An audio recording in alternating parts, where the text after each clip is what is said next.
कहानी की शुरुआत एक छोटे गेम के साथ होती है जो कि उसका नाम ट्रिविया डेथ बैटल होता है।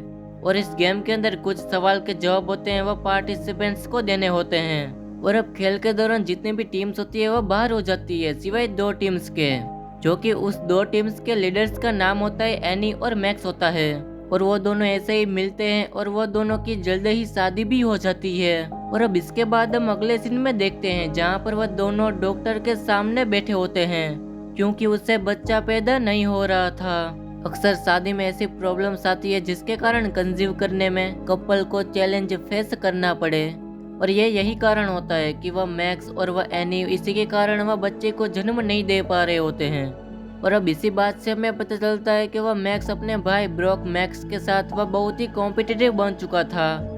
और वह ब्रोकन मैक्स होता है वह अपने भाई यानी कि वह मैक्स से बहुत ही सक्सेसफुल होता है, यानी कि वो उससे बहुत ही आगे होता है। और इसी के कारण मैक्स की लाइफ भी स्ट्रेसफुल होती जा रही थी। और ऐसा माना जाता है कि आप भी स्ट्रेस लाइफ जी रहे हो तो उसका इंटरनल और एक्सटर्नल इफेक्ट होता है वो आपकी बॉडी के ऊपर पड़ता है। और अब इसके बाद वो मैक्स और वह एनी डॉक्टर के साथ मीटिंग करने के बाद वो अपने घर आ जाते हैं। और घर पहुंचने के बाद वहां पर पड़ोसी होता है, उसका नाम गैरी होता है, जो कि वह एक पुलिस ऑफिसर था। और यहाँ पर वह पुलिस ऑफिसर का कोई भी दोस्त नहीं होता है, इसलिए उसका जो कुत्ता होता है वह उसके साथ ही रहता है। लेकिन यहाँ पर वह मैक्स और एनी को वह गैरी बिल्कुल भी पसंद नहीं था, लेकिन फिर भी वह हाय हेलो उसे कह देते थे। और अब आज नाइट में मैक्स और एनी ने गेम नाइट का अरेंजमेंट किया था, जिसमें उसने कई सारे करीबी दोस्तों के साथ मैक्स के भाई ब्रोक्स को भी बुलाया था। लेकिन यहाँ पर वह मैक्स वो होप कर रहा था कि वह ब्रोक्स ना आए। लेकिन हम देखते हैं कि वह ब्रोक्स वो अपने गेम नाइट के अंदर उसके भाई के घर पहुंच जाता है। और अब यहाँ पर गेम शुरू होती है और वह ब्रोक्स होता है वह मैक्स को बुरी तरीके से वह हरा देता है। और इसी के साथ वह मैक्स और भी ज्यादा स्ट्रेसफुल हो जाता है। लेकिन यहाँ पर वह ब्रोक्स होता है वह मैक्स को हराने के लिए वह बचपन का जो किस्सा होता है वह अपने दोस्तों को कहता है। और इसी वजह से वह मैक्स होता है वह गेम से हार जाता है। और अब यहाँ पर वह एनी वह नोटिस करती है कि वह ब्रोक्स को हराने के लिए वह मैक्स से वह प्रॉमिस करती है, इसलिए क्योंकि मैक्स की लाइफ कम स्ट्रेसफुल हो। और अब इसके बाद उसकी जो अरेंज हुई जो गेम होती है वह खत्म हो चुकी होती है। और यहाँ पर वह ब्रुक्स होता है वह अपने घर के अंदर एक गेम नाइट करने की वह परमिशन मांगता है। और वह सभी लोग उसकी बात के लिए वह तैयार हो जाते हैं। और अब एक हफ्ते के बाद वह सभी लोग वह गेम नाइट के लिए वह ब्रुक्स के घर पहुंचते हैं। और वह सभी लोग उसके बड़े घर को देखकर वह बहुत ही चौंक जाते हैं। और अब यहाँ पर वह मैक्स और वह एनी अपने पसंदीदा गेम्स को लेकर वह ब्रुक्स के घर के अंदर आए होते हैं। लेकिन यहाँ पर वह ब्रुक्स को कोई भी गेम्स पसंद नहीं आती, इसलिए वो अपने घर के बाहर फेंक देता है, क्योंकि ब्रुक्स ने ऑलरेडी गेम नाइट का सॉलिड प्लान होता है वह बना लिया था, इसलिए उसने ये गेम्स फेंक दिए थे। और अब यहाँ पर वह अंदर सभी को बताता है कि कुछ ही समय में हम सभी में से कोई किडनैप होने वाला है और ये हमारी ड्यूटी है जो कि हम उसे ढूंढे। और हमने उसे समय खत्म होने से पहले नहीं ढूंढा तो वो मारा जाएगा।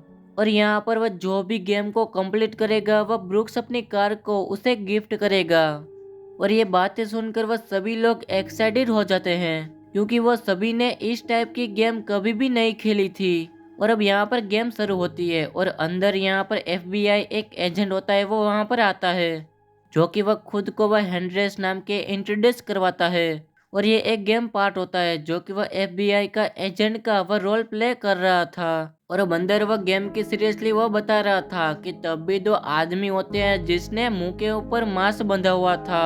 और अब अंदर आकर वह दोनों वह ब्रुक्स के साथ वह मार पिटाई करते हैं और उसे बेहोश कर देते हैं और उसे किडनैप कर लेते हैं। और यहाँ पर वह सभी लोग यही समझ रहे थे कि ये भी एक गेम नाइट का हिस्सा है। लेकिन थोड़ी देर बाद आप सभी को इस सीन की असलियत पता चलने वाली है। और यहाँ पर वह सभी इसे वह गेम का हिस्सा मानते हैं और वह सभी समझते हैं कि ब्रुक्स किडनैप हुआ है, इसलिए हमें उसे ढूंढना होगा। और वह सभी वह ब्रुक्स की तलाश करना शुरू कर देते हैं। और अब दूसरी तरफ वह मैक्स और एनी को ऐसा लग रहा था कि वह ब्रुक्स व मैक्स को ह्यूमिलिएट करने के लिए वह ऐसा प्लान बना रहा था, इसलिए वह गेम्स के रूल्स के साथ वह नहीं खेलते। इसलिए वह दोनों वह कार में बैठकर और वह ब्रुक्स के फोन को ट्रेस करके उसका वह दोनों पीछा करने लगते हैं। और अब यहाँ पर वह बाकी के कैरेक्टर होते हैं वह क्लू की तलाश करने लगते हैं, लेकिन यहाँ पर वह सहरा और वह लैन होते हैं वह रूल को तोड़कर और वह गेम का जो लास्ट तक का जो गेम होता है उस तक पहुँचने का वह प्लान बनाते हैं। और वह सीधा वह उस कंपनी को कॉल करते हैं जिसने उसने ब्रोक्स को गेम खेलने के लिए उसने ये ऑर्डर दिया था। और अब अंदर जाने के बाद वहाँ पर एक प्रेग्नेंट औरत होती है, वह जख्मी हालत में होती है, लेकिन तभी उसे पता चलता है कि ये भी एक एक्टर्स है और ये भी ये रोल प्ले करती है और इसने अभी तक इसने मेकअप नहीं हटाया था। और अब अभी भी यहाँ पर वह मिशेल और वह केबिन होते हैं उसे क्लोन नहीं मिला था क्योंकि वह गेम के रूल के साथ वह खेल रहे होते हैं और वह दोनों सभी से बहुत ही पीछे होते हैं। और यहाँ पर वह एजेंट होता है वह बेहोश होता है और वह जागता है तो वह दोनों उसे सवाल पूछ रहे होते हैं और वह दोनों उससे वह क्लू का जो हिंट होता है वह उसे मांगते हैं। और यहाँ पर एजेंट उसे कहता है कि ये असल में उसे ब्रुक्स को किडनैप किया गया है, जो कि वह किडनैपर से वो भी असली है। और अब वह एजेंट भी वह ऑफिस के अंदर कॉल करता है और वह सारी बातें उसे बता रहा होता है, क्योंकि वहाँ पर पहले से ही वह रैंक और वह सहरा बैठे हुए थे और उन दोनों को भी ये गेम की असलियत पता चल जाती है। और अब सबसे पहले जो आगे चल रहे होते हैं मैक्स और एनी, उसे गेम के बारे में कोई भी आइडिया नहीं था और वह दोनों गेम के फ्लेवर में ही थे और वह रियल जो असली क्रिमिनल होते हैं उसके सामने ही वो खड़े थे। और ये सिचुएशन बहुत ही ज़्यादा खराब थी, लेकिन यहाँ पर वह दोनों ब्रुक्स को ढूंढ लेते हैं और वह तीनों गाड़ी में बैठकर यहाँ से भागने लगते हैं। लेकिन यहाँ पर वह क्रिमिनल उसकी गाड़ी का पीछा कर रहे होते हैं क्योंकि उसे ब्रुक्स की ज़रूरत थी। और अब गाड़ी के अंदर वह ब्रुक्स अपने इलीगल बिजनेस का जो भी बातें होती है वह एनी और मैक्स को बता रहा होता है और उसमें हमें पता चलता है कि ये इलीगल बिजनेस के कारण ही उसकी दौलत बनी हुई थी। और अब पीछे वह क्रिमिनल्स आ रहे होते हैं, उसे जब तक वह ब्रुक्स नहीं मिलता तब तक उसका पीछा करने वाले थे, इसलिए वो चलती गाड़ी से कूद जाता है। लेकिन यहाँ पर जाने से पहले एक मॉर्गन फ्रीमैन नाम का एक आदमी है, उसके बारे में वह कहता है जिसके पास एक एग होता है जो कि उसके ऊपर डायमंड लगे हुए होते हैं और ये डायमंड उस क्रिमिनल को चाहिए था। और यहाँ पर ये बात कहने के बाद वह ब्रुक्स होता है वह कूद जाता है और यहाँ पर सभी को गेम की असलियत पता चलने लगती है और वह मॉर्गन फ्रीमैन जो आदमी है उसे भी वह ढूंढने लगते हैं जो कि उसके पास वह डायमंड है। लेकिन उसे ढूंढने के लिए पुलिस कंप्यूटर की जरूरत थी, इसलिए वो गैरी के पास सभी जाते हैं क्योंकि वह पुलिस ऑफिसर था। और वो लोग इन्फॉर्मेशन लेने के बाद उस जगह पर पहुंचते हैं जहां पर उसे वह एग मिल जाता है। और अब अगले सीन में देखते हैं जहां पर वह एग को बिल्डिंग के बाहर निकाल देते हैं। और अब इसके बाद हम कहानी के आगे देखते हैं जहां पर वह मैक्स के हाथ से वह टूट जाता है, जो कि उसके अंदर एक कागज होता है जो कि उसके अंदर कुछ लोगों के नाम लिखे थे जो कि वह क्रिमिनल्स उसे मारना चाहते थे। और अब मैक्स अपने दोस्तों के साथ उस जगह पर पहुंच जाते हैं जहां पर वह ब्रुक्स को लेकर वह क्रिमिनल्स आते हैं और वह किडनैपर्स उन सभी को गन पॉइंट पे रखते हैं। और अब तब भी वह ब्रुक्स अपनी जिंदगी का सारा सच होता है वह मैक्स को बता रहा होता है कि वो एक फ्रॉड इंसान है और उसे जीतने का एक ही तरीका था जो कि वह हर गेम के अंदर वह चीट करता था, इसलिए वो बचपन के अंदर वह मैक्स को सारे गेम के अंदर वह हरा पाता था और उसकी जितनी भी प्रॉपर्टी है वो भी इलीगल बिजनेस की वजह से है। और अब मैक्स और एनी को यह समझ में आ जाता है कि वह ब्रुक्स ऐसा इंसान है जिसके साथ कभी भी कंपटीशन नहीं रखना चाहिए और तभी उससे अपनी जिंदगी की कीमत समझ में आती है क्योंकि उसकी जिंदगी जीने का तरीका सही था।